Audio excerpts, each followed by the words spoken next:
entrando al tema, pues tenemos que tiene una importancia clínica importante, ya que muchos medicamentos están hechos para tratar enfermedades sistémicas, pero tienen un efecto adverso en la cavidad oral. Estas reacciones pueden afectar múltiples tejidos, como pueden ser los dientes, la mucosa oral, la encía, y muchas veces nosotros somos el primer profesionista en darnos cuenta porque tenemos acceso a la cavidad oral y otros profesionistas, a lo mejor como los médicos, pues no pueden revisar una cavidad sin tener que abrirla. Entonces, nosotros debemos de saber reconocer, y este es el objetivo de la clase, de la plática, saber reconocer o tener un reconocimiento temprano de todas las complicaciones que pueden haber. Entonces, como definición de una reacción adversa, la OMS nos comenta que es una respuesta nociva y no intencionada de un medicamento y que tiene que estar administrado a dosis terapéuticas, o sea, que no haya una sobredosis y que aún así provoque un mal. Entonces, estas suelen ser reacciones que son impredecibles, no cualquier persona los puede tener, son relacionadas a algo que se llama susceptibilidad, que puede ser relacionada que toma diferentes medicamentos o que ya tiene una predisposición genética y puede afectar múltiples órganos, no nomás la cavidad oral. Okay. Entonces, esto es de lo más común que pasa en la boca. El 80% de los medicamentos que se utilizan en los pacientes que vemos causan serostomía. Y muchas de esas lesiones ocurren después de que los medicamentos se empiezan a vender y ya después los retiran del mercado. Entonces, el hecho de que un paciente tenga diferentes enfermedades significa que tiene una polifarmacia, entonces que tiene todavía más posibilidades de desarrollar algo adverso.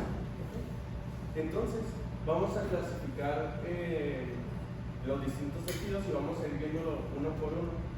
Todas las reacciones adversas, como vamos a hablar de la mucosa bucal, encía, dientes, glándulas salivales, el gusto del paciente, el sistema neuromuscular, cómo los medicamentos afectan para que el paciente tenga una predisposición para tener cáncer oral, y al último vamos a ver lesiones óseas. En general, todos los medicamentos tienen uno de estos problemas para que causen una reacción adversa. Son alteraciones inmunológicas, pueden causar toxicidad celular directa, pueden afectar la microbiota oral, pueden afectar la secreción de la saliva y, pues, en el caso de los huesos, pues la remodelación ósea. Entonces, necesitamos conocer un concepto importante que es apteno. El apteno es una molécula que es pequeña y que por sí misma no hace ningún daño, pero cuando se une a una molécula que tenemos en nuestro cuerpo, sobre todo una proteína, puede causar ya una respuesta inmunológica y causar una enfermedad autoinmune o una respuesta inmune. Como ahorita vamos a ver como el pérfido, cuando se unen moléculas de los medicamentos a la desnucleína, que es una proteína de los queratinocitos que los permite unidos, cuando se unen, el cuerpo ya lo detecta como extraño y empieza a destruir esas proteínas. Entonces vamos a ver primero las lesiones de la mucosa bucal, y básicamente es nuestro índice, el pérfido y el pemphigoide inducido por medicamentos, el eritema multiforme, lesiones liquenoides, mucositis y candidiasis. Entonces, la primera que vamos a ver es el pemphigo inducido por medicamentos. Esta es una enfermedad vesículo ampollosa de origen autoinmune.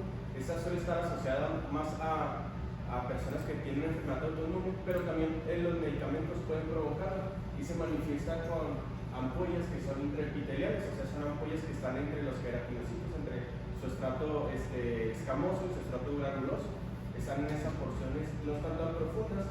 Entonces los pacientes van a presentar ampollas que se van a ver como el paciente puede que tenga ampollas o puede que tenga erosiones, cuando las ampollas empiezan a reventarse, empieza a descamarse la piel o empiezan a sufrir escamas los pacientes, y lo podemos ver en boca como una gingivitis descamativa. El paciente, como presentó, para que tenga erosiones de este tipo, significa que el paciente en algún punto tuvo estas ampollas y por el mismo cepillado, los alimentos o tomar agua, estas ampollas se desprenden. y suelen ser bilaterales, ¿ok?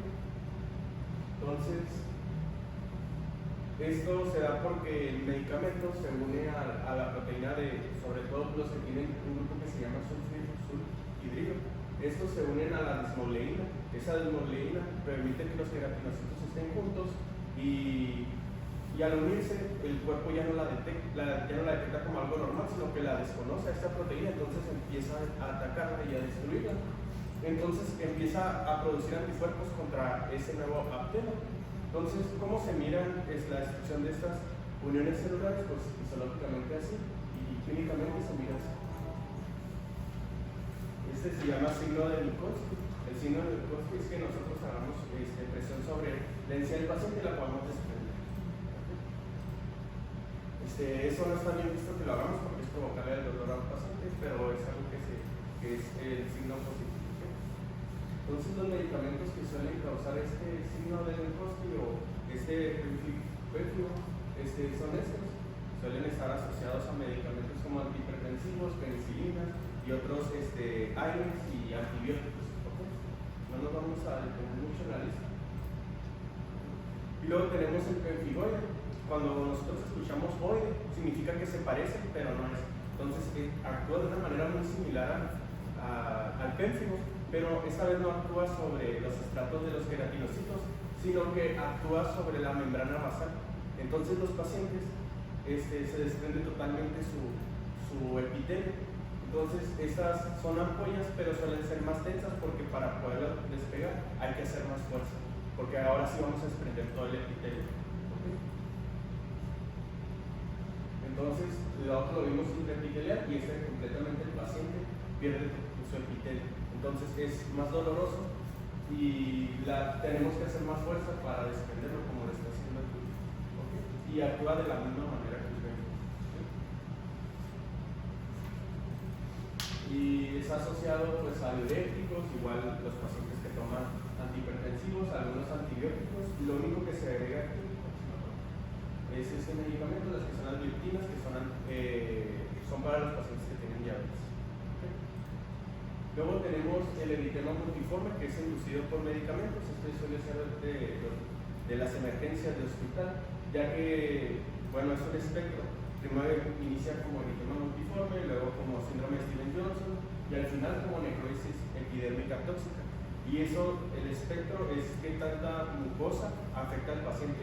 Si tiene afectado menos del 10% se considera eritema multiforme. Si afecta más mucosas puede ser Stevens-Johnson. Y al final, cuando los pacientes pueden llegar a morir, es cuando tienen una necrosis epidérmica. Entonces, esas tienen signos, tanto las mucosas orales como en la piel. En la piel tienen algo que se llama lesiones sanguíneas, que son como unas lesiones que tienen un centro blanco y todo alrededor empieza a formar anillos rojos, como si fueran blancos. ¿Okay? Entonces, ¿qué pasa en este caso? En este caso no se forman anticuerpos, sino que los del apteno lo reconocen las células TEM, que estos no forman necesariamente, no forman anticuerpos, sino que ellos se encargan de inducir la apoptosis de los queratinocitos.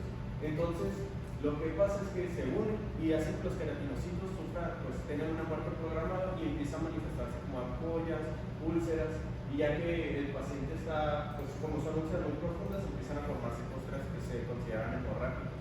Entonces los pacientes empiezan a perder mucha sangre, tienen dolor y aparte de eso, como se expone el tejido conjuntivo, pues pueden tener infecciones profundas.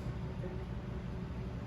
Entonces los medicamentos pues, que se agregan en este caso pues, son sulfas, anticonvulsivos y aunque no es un medicamento, el eritema multiforme de todo ese espectro puede ser causado por un herpes oral. Entonces si nosotros lo vemos, hay que preguntarle al paciente si tiene un antecedente de que tuvo herpes oral, porque son más casos los que se asocian a herpes oral que a cualquier otro medicamento. Luego tenemos una reacción que se llama liquenoide. Nosotros conocemos el líquen plano, que pues, es una lesión autoinmune que se manifiesta en forma de lesiones en forma de red, pero estas suelen ser bilaterales, porque afecta en forma de espejo, tanto el lado derecho como el lado izquierdo.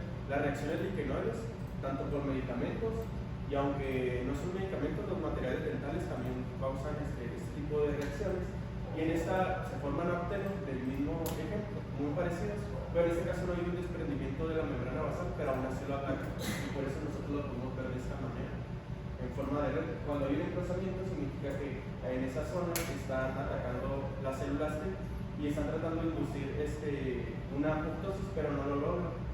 Y se engrosa la membrana basal y por eso se mira clínicamente así.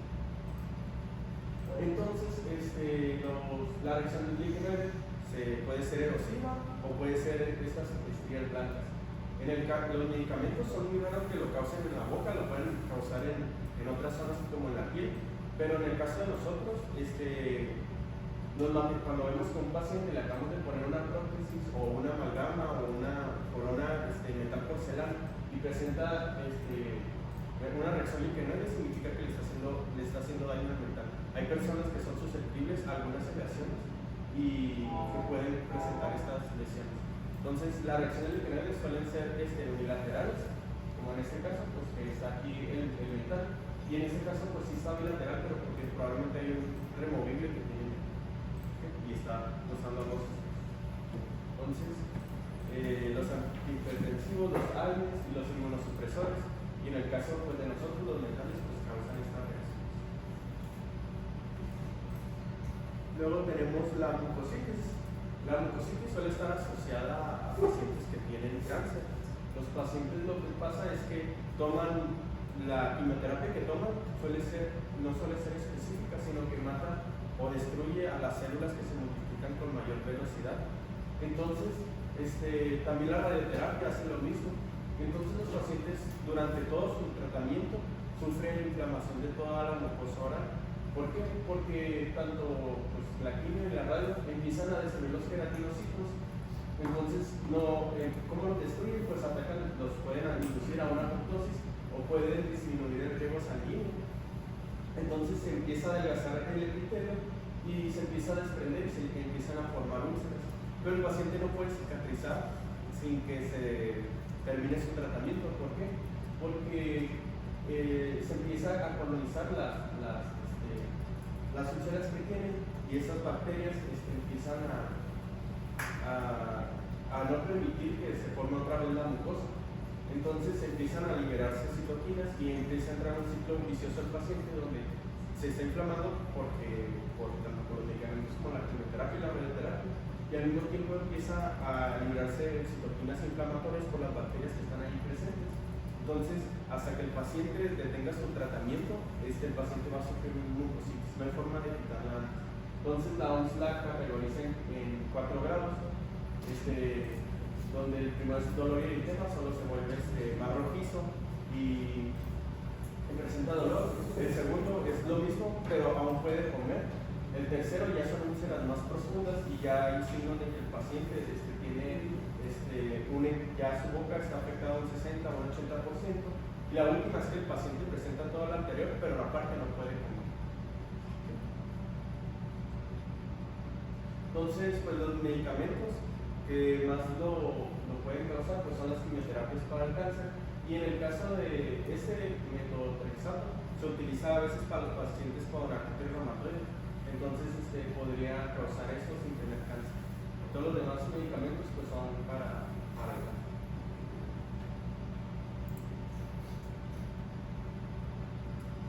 Luego tenemos la candidiasis.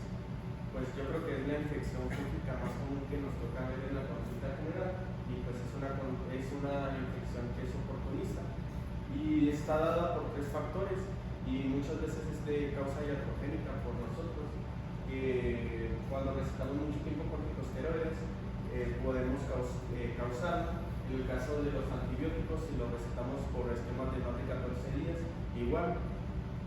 Y también en los antihipertensivos pueden causarla en el sentido de que estos, ahorita que damos serostomía, pues van a reducir el flujo salival, y si reducimos el flujo salival, entonces no hay inmunoglobulinas tipo A, entonces no hay una forma de anticuerpo para tratar de eliminar hongo.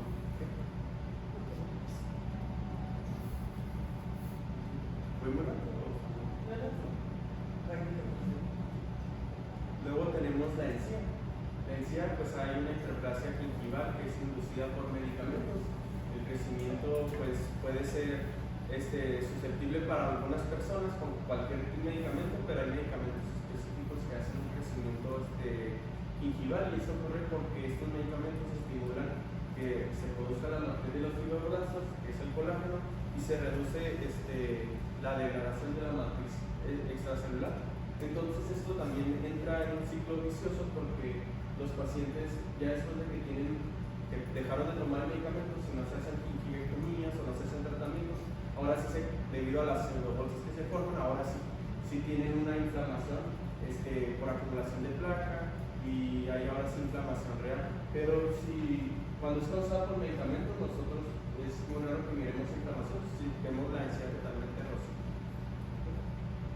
Y ya cuando haya información de placa, pues ya podemos ver zonas de sangrado o de inflamación, o hasta que se acumule sangre. Entonces, los tres medicamentos clásicos que hacen esto es la fenitoína, que es un anticonvulsante, la ciclosporina, que se suele dar a los pacientes que van a recibir un trasplante, y el nifedipino, que es un medicamento para la hipertensión arterial. Luego tenemos los dientes. Los dientes pues hay pigmentación que es inducida por medicamentos, hay pigmentaciones extrínsecas e intrínsecas. Los primeros dos que vamos a ver son intrínsecas. Eso quiere decir que afectan el metabolismo de los odontoblastos y del esmalte. Pues los ameloblastos pues sufren apoptosis, entonces del esmalte, y se unen directamente a las moléculas del esmalte. Y el primer caso que vamos a ver, que es el más común, es las tetracyclinas. Estas se incorporan al anillo del esmalte, y empiezan estos pues tienen que haberlos tomado los papás la mamá durante el embarazo, para poder causar lesiones así de graves, porque si no, hay diferentes etapas. La primera es la amarilla, que es cuando el paciente ya lo toma pues probablemente lo tomó de niño, y ya las demás, que es marrón y gris oscuro, significa que la mamá lo tomó durante el embarazo. Entonces, estas son situaciones que ya es muy raro que se recete tetracyclinas, o las que se recetan, como la doxiciclina, ya no tiene este efecto donde se une tanto al calcio, entonces no pigmentan los niños. Entonces, solo se recetan en estas tres enfermedades, o a menos que el paciente tenga una infección y se haga un antibiograma, o sea que se haga una prueba para ver a qué antibiótico es susceptible, y que el paciente salga positivo para tetracyclinas. Ahí se indicaría. De ahí en fuera no se indica el uso de tetracyclinas ya. Más que creo que nosotros en pediatría se utiliza el CTZ, que tiene una parte de clorfenitrol, es una pasta que tiene una parte de tetracyclina, pero no pigmenta.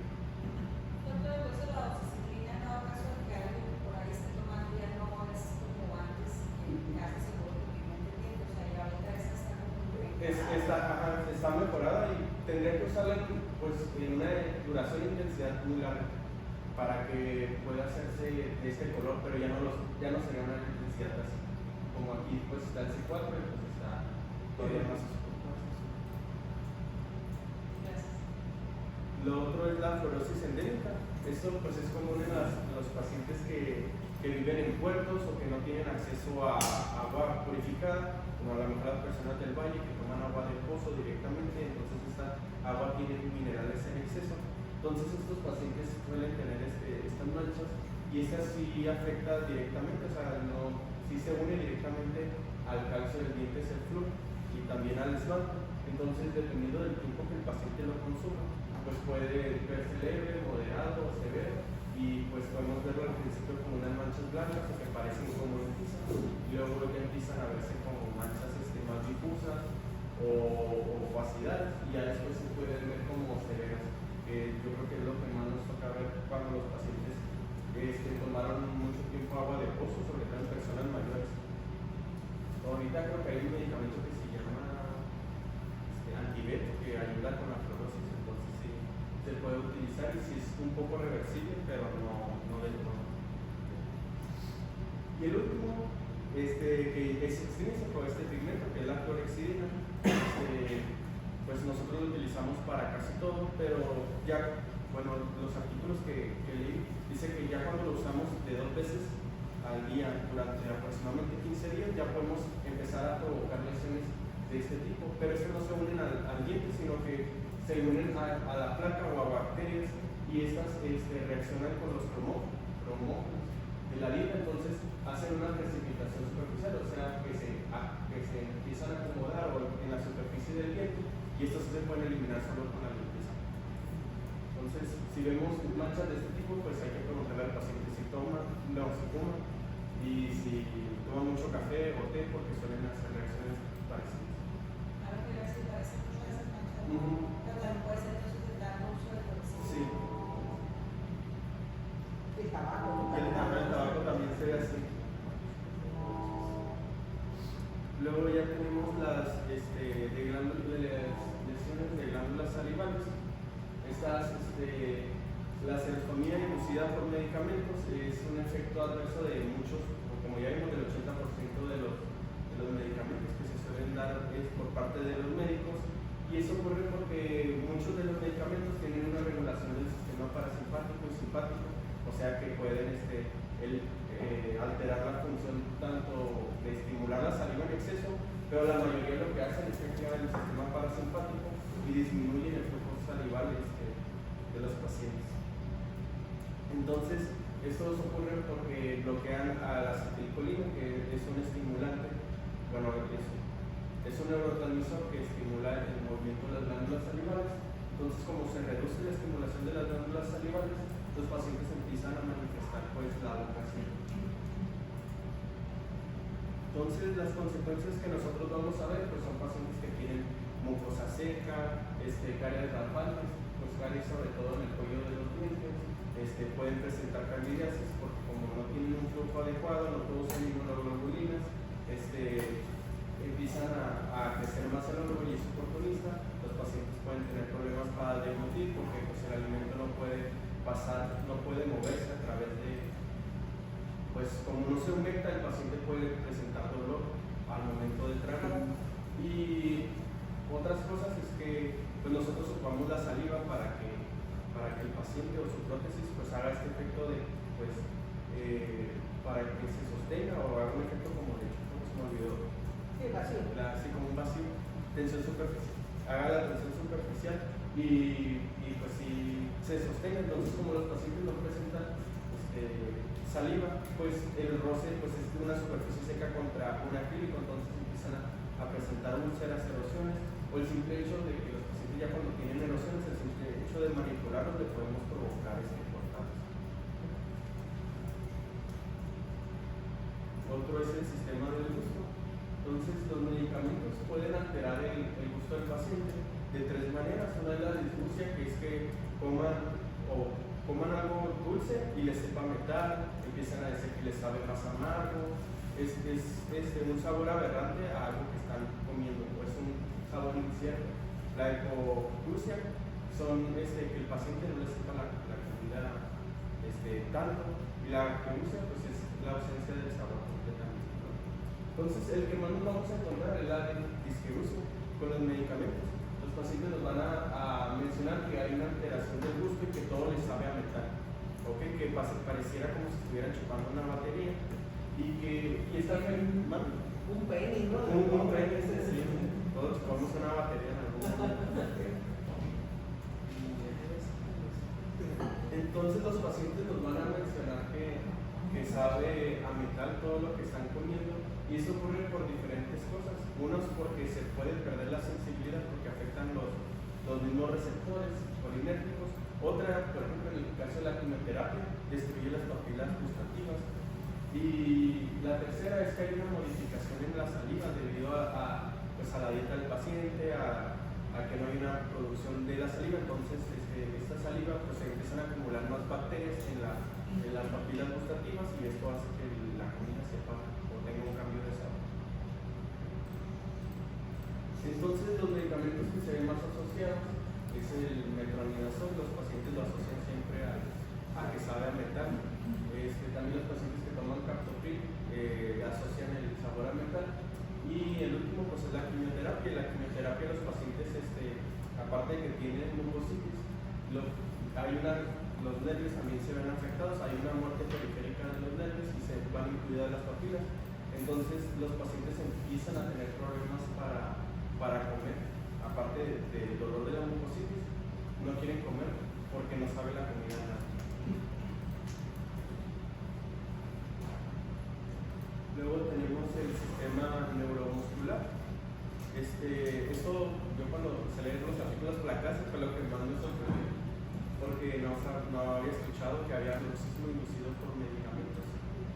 Los medicamentos que tienen efectos serotoninérgicos y estos alteran la dopamina está incluida en el movimiento, por eso los pacientes que tienen una afectación de la dopamina sufren de Parkinson. La dopamina estimula los nervios y nosotros con eso podemos regular el movimiento. Entonces, si el paciente carece de dopamina o tiene un aumento de la dopamina, pues si lo tiene aumentado, pues va a hacer movimientos involuntarios. Si lo tiene disminuido, va a hacer movimientos involuntarios.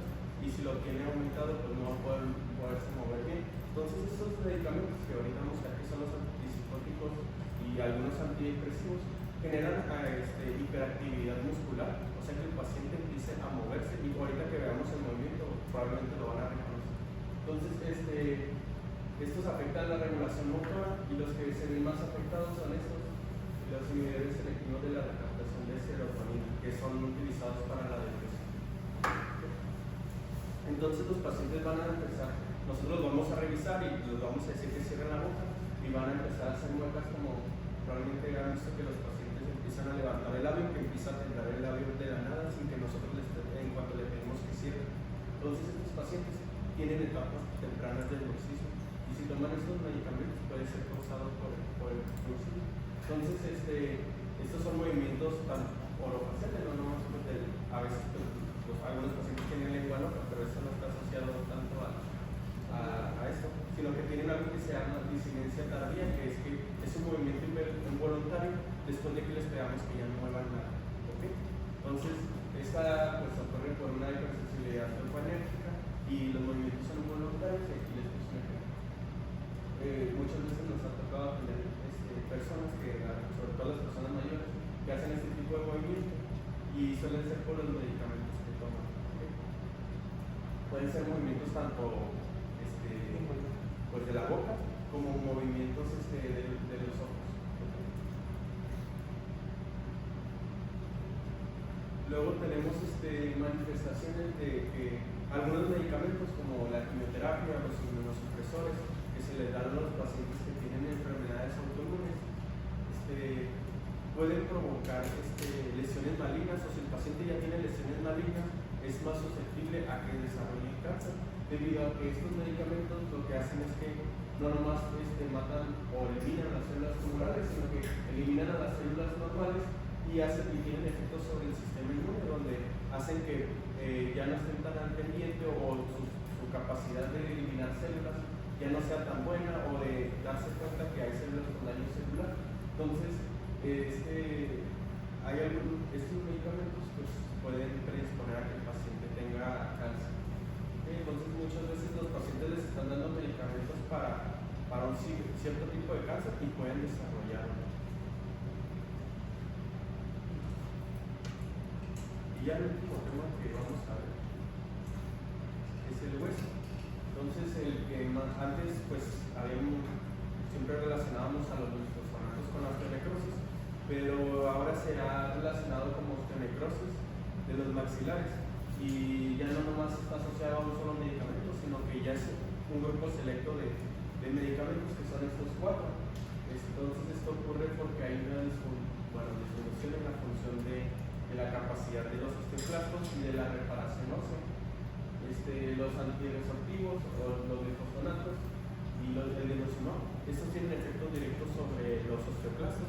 Estos no permiten que se diferencien y así el cuerpo tiene una menor capacidad de reparación. Entonces, por ejemplo, si nosotros le sacamos un diente al paciente, pues esa tabla alveolar que debía de ser pues, reabsorbida porque sufrió una necrosis, al momento de que sacamos el diente, pues no se va a reabsorber, ahí va a quedar. Entonces ese tejido va a sufrir necrosis y nadie va a poder llevarse deshecho o el hueso necrosado. Entonces, por eso estos medicamentos pues, son los que causan, y en algunos pacientes, sobre todo los que tienen tumores como los de cáncer de mama o que son tumores muy agresivos, les dan antiangiogénicos. Entonces, estos medicamentos lo que hacen es que reducen el aporte sanguíneo del tumor, pero como lo toman de manera sistémica, también se reduce el aporte del hueso. Entonces, si le sacamos un diente al paciente, el paciente no va a tener una capacidad de volver a formar hueso y va a sufrir necrosis. Entonces, los factores desencadenantes en nuestro caso pues, son extracciones dentales, infecciones periapicales y periodontales y prótesis malajustadas. Si causan mucha presión pueden causar isquemia, y en pacientes que toman bifosfonatos eso puede causar necrosis. Entonces, por ejemplo, las lesiones periapicales o las infecciones periapicales, al menos con los bifosfonatos, nosotros normalmente pensamos en una extracción, pero nunca he pensado que es una lesión periapical. Entonces, una lesión periapical va a controlar al paciente con tomar los bifosfonatos, también es por producir esos químicos. sí, porque, pues, bueno, en un paciente sano produce destrucción ósea. Una infección periapical, pues en un paciente que toma bifosfonatos pues no va a tener esa capacidad de reparación, entonces pues pueden formar por eso las lesiones.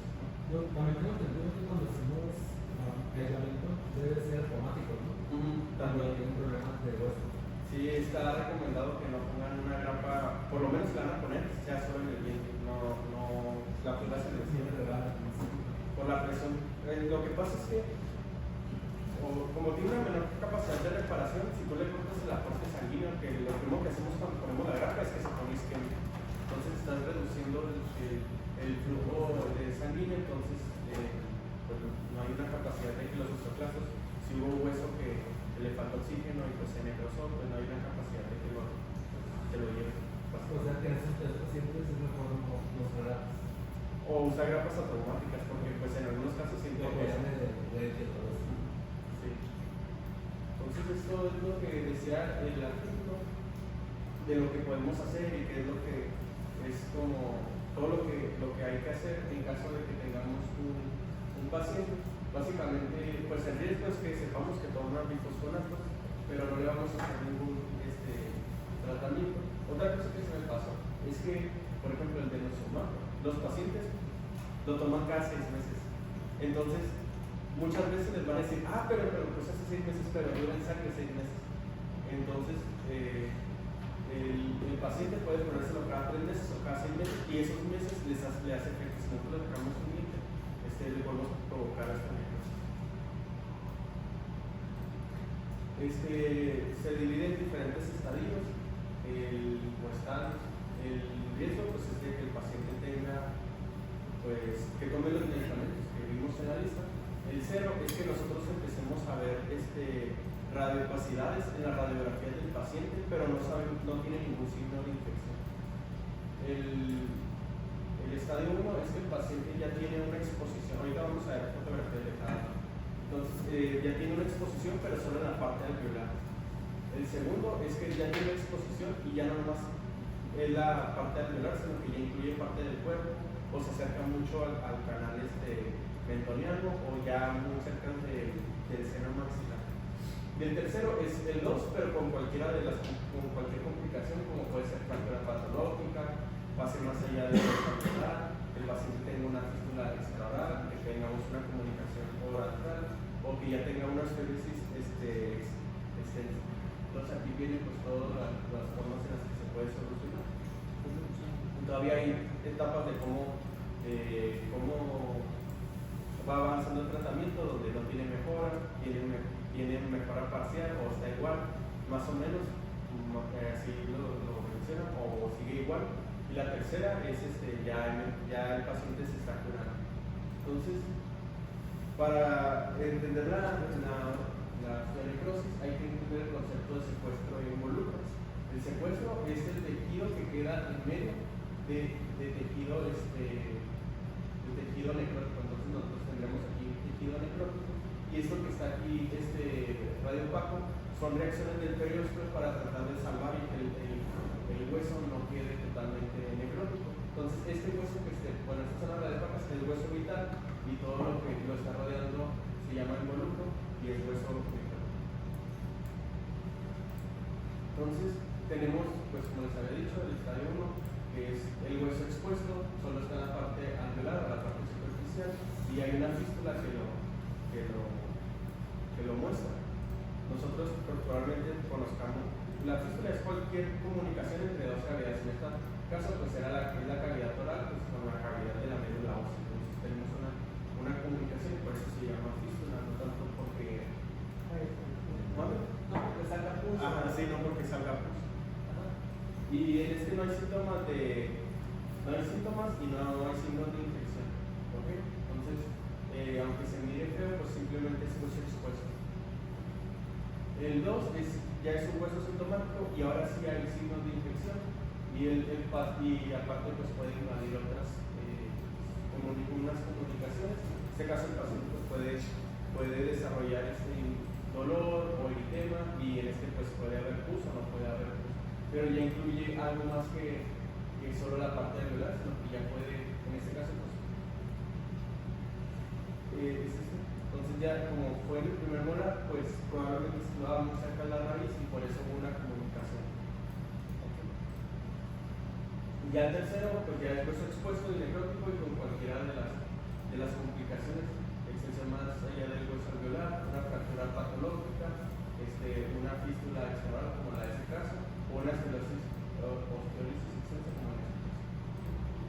Entonces, ¿qué es lo que debemos hacer nosotros? Pues siempre realizar una historia farmacológica o preguntarle a los pacientes, muchas veces, sobre todo a los mayores, preguntarles qué medicamentos toman, porque a veces les preguntamos cómo está un medicamento y dice no, y luego le preguntan no, ¿está enfermo de algo? No, y luego le dice ¿toma algún medicamento así para la presión o para la diabetes?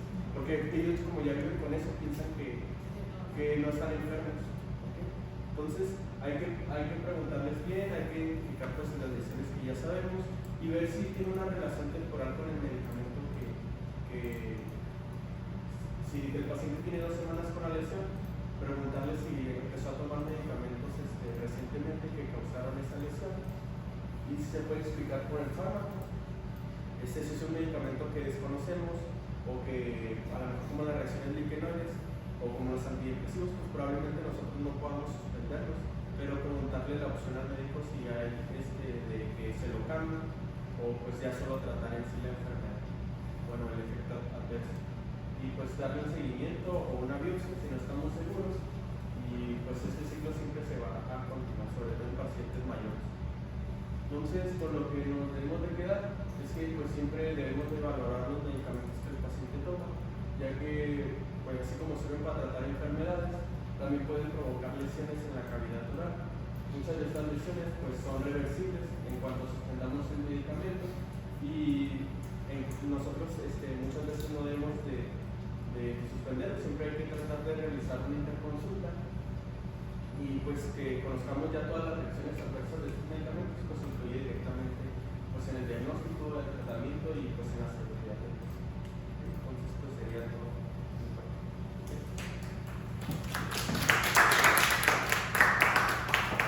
¿Alguna pregunta, jóvenes? Jóvenes doctores, doctoras.